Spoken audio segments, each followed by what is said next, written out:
గ్రామాల్లో కంపు కొడుతున్న డ్రైనేజీలు 6 నెలల్లో ఎన్నికలు నిర్వహించకుంటే 3,000 కోట్లకు ముప్పు. పాలకులు లేరు, పైసలు లేవు. తెలంగాణ పంచాయతీల్లో పరిస్థితిది. గ్రామాల్లో రోడ్లు అధ్వాన్నంగా మారాయి. మురికి కాలువల్లో బ్లీచింగ్ లేక కంపు కొడుతున్నాయి.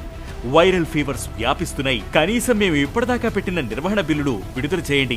వాటితోనైనా మళ్లీ కొన్ని పనులు చేసి గ్రామాలను శుభ్రంగా మారుస్తాం. ఇటీవల గ్రామ పంచాయతీ కార్యదర్శులు ప్రభుత్వానికి చేసిన విజ్ఞప్తిది. ఇంతలా వేడుకుంటున్నారంటే వీళ్లకు రావాల్సింది 100 కోట్లో 1000 కోట్లో కాదు. రాష్ట్ర వ్యాప్తంగా వాళ్లకు రావాల్సిన బిల్లులు 73 కోట్లే.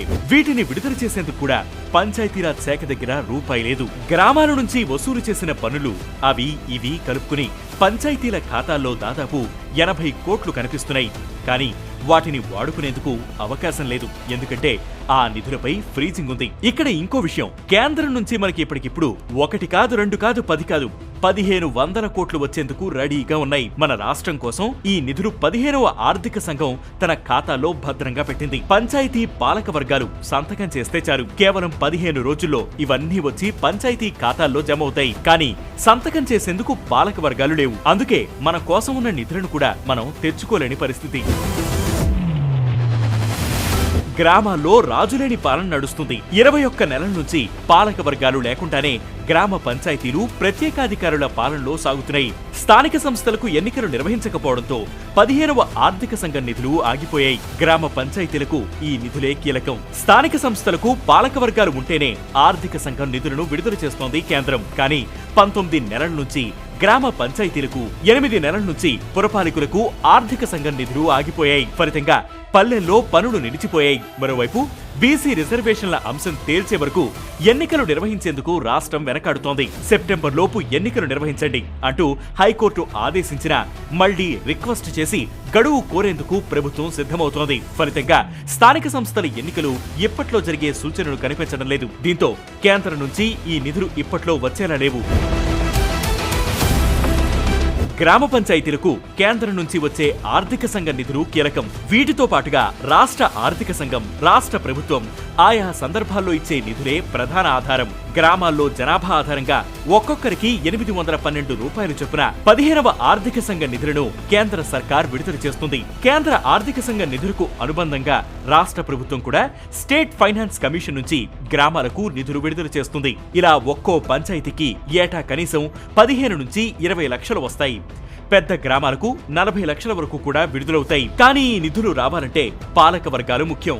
గ్రామాలైనా మున్సిపాలిటీలైనా పాలక వర్గాలు ఉంటేనే వాటిని విడుదల చేస్తారు. ఎందుకంటే స్థానికంగా ఉన్న సమస్యలను గుర్తించి పాలక వర్గాల ఆధ్వర్యంలో పనులు చేయాలని, అధికారులు ప్రత్యేకాధికారుల పాలనలో ఉంటే నిధుల వినియోగంపై అభ్యంతరాలు ఉంటాయని కేంద్రం ఈ నిర్ణయం తీసుకుంది. దీంతో రాష్ట్రంలో గ్రామ పంచాయతీ పాలక వర్గాలు లేనందున 2024 ఫిబ్రవరి నుంచి కేంద్రంతో పాటు రాష్ట్రం నుంచి నిధులు రావడం లేదు. ఫలితంగా ఇప్పుడు పంచాయతీ కార్యదర్శులు చెత్త సేకరించే ట్రాక్టర్లో డీజిల్ పోసేందుకు, బ్లీచింగ్ పౌడర్ కొనుగోలు చేసేందుకు, తాగునీటి మోటార్లు రిపేర్ చేసేందుకు, వీధి లైట్లు, పారిశుద్ధ్య నిర్వహణ, ఇతర రోజువారీ కార్యకలాపాల కోసం కూడా తీవ్ర ఇబ్బందులు పడుతున్నారు.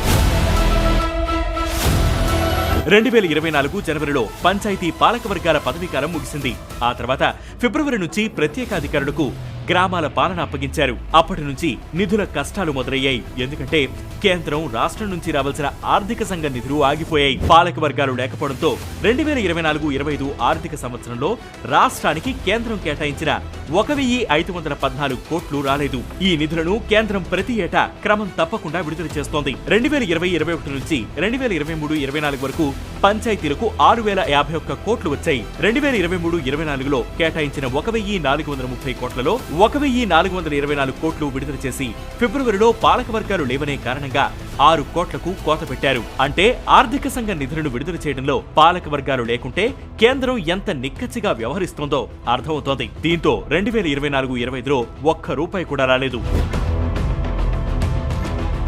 గత ఏడాది మన రాష్ట్రానికి రావాల్సిన 1514 కోట్లతో పాటు ఈ ఫైనాన్షియల్ ఇయర్ లో ఆర్థిక సంఘం మనకు కేటాయించిన 1477 కోట్లు వచ్చే ఏడాది మార్చి 31లోగా తెచ్చుకోవాల్సిందే. లేదంటే ఈ 3000 కోట్లకు ముప్పు వచ్చే ప్రమాదం ఉంది. పాలక వర్గాలు లేవని ఈ నిధులు ఆగిపోగా వచ్చే ఏడాది మార్చి 31తో 15వ ఆర్థిక సంఘం గడువు ముగియనుంది. అంటే 15వ ఆర్థిక సంఘం గడువు ముగిసిన తర్వాత 16వ ఆర్థిక సంఘం కొలువుదీరాలి. అయితే గత 2 ఏళ్లు 15వ ఆర్థిక సంఘం కింద కేటాయించిన ఈ నిధులు 16వ ఆర్థిక సంఘానికి బదిలీ కావని అధికారులు చెబుతున్నారు. ఒకవేళ అదే జరిగితే మన రాష్ట్రం 3000 కోట్లను కోల్పోయినట్టే. ప్రస్తుతం రాష్ట్రంలో కాంగ్రెస్ ప్రభుత్వం బీసీ రిజర్వేషన్ల లొల్లిని ముందేసుకుంది. బీసీలకు 42% రిజర్వేషన్లు కల్పించిన తర్వాతే స్థానిక సంస్థల ఎన్నికలు నిర్వహించేందుకు కొట్లాడుతోంది. ఈ నెలాఖరులోగా స్థానిక ఎన్నికలు నిర్వహించాలని హైకోర్టు 2 నెలల కిందటే ఆదేశించింది. కానీ ప్రభుత్వం మాత్రం ఇంకా ఏ నిర్ణయం తీసుకోలేదు. ఇటీవల బీసీ రిజర్వేషన్ల ఆర్డినెన్స్ ను గవర్నర్ కు పంపగా పెండింగ్ పడింది. ఇటీవల జరిగిన కేబినెట్ భేటీలో రిజర్వేషన్లో సీలింగ్ క్యాప్ ఎత్తివేసి స్పెషల్ జీవోతో ఎన్నికలు నిర్వహించడానికి కేబినెట్ ఆమోదించింది. మరి ఈ నిర్ణయాన్ని చట్టపరంగా అమలు చేయడం సాధ్యమవుతుందా అనే ప్రశ్న తలెత్తుతోంది. దీంతో ఇటు స్థానిక ఎన్నికలు కూడా ఆలస్యమయ్యే అవకాశాలున్నాయి. ప్రభుత్వం కోసం కోర్టులో స్థానిక ఎన్నికల నిర్వహణకు మరికొంత గడువు కోరుతూ పిటిషన్ దాఖలు చేసేందుకు సిద్ధమవుతోంది.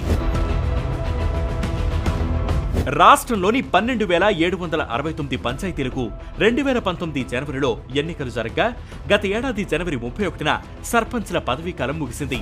వీటితో పాటుగా గత ఏడాది జూలై 3న మండల పరిషత్, జూలై 4న జిల్లా పరిషత్ల పాలక మండళ్లు, ఇంకా రాష్ట్రంలోని 10 కార్పొరేషన్లు, 118 మున్సిపాలిటీలకు కూడా ఈ ఏడాది జనవరి 26న పదవీకాలం కూడా ముగిసింది. అప్పటి నుంచి పాలక వర్గాలు లేకపోవడం, నిధుల విడుదల నిలిచిపోవడంతో గ్రామాలను సమస్యలు చుట్టుముడుతున్నాయి. కనీసం బ్లీచింగ్ పౌడర్ కొనుగోలుకు కూడా కార్యదర్శి చేతిలో చిల్లి గవ్వలేదు. మురుగు కాలువలు పొంగి పొరలుతున్నాయి. చెత్త పేరుకుపోతోంది. గ్రామాల్లో వైరల్ ఫీవర్స్ పెరుగుతుండడం, దాదాపు 21 నెలల నుంచి నిధులు రాకపోవడంతో కొన్ని చోట్ల పంచాయతీ కార్యదర్శులు సొంతంగా పనులు చేయించి బిల్లులు పెట్టారు. ఆ 73 కోట్లు రావడం లేదు. దీంతో ఇప్పుడు గ్రామాల్లో చిన్న చిన్న పనులు కూడా ఆగిపోయాయి. స్థానిక సంస్థలకు ఎన్నికలు నిర్వహించి పాలక వర్గాలు వచ్చేదాకా ఈ తిప్పలు తప్పవు.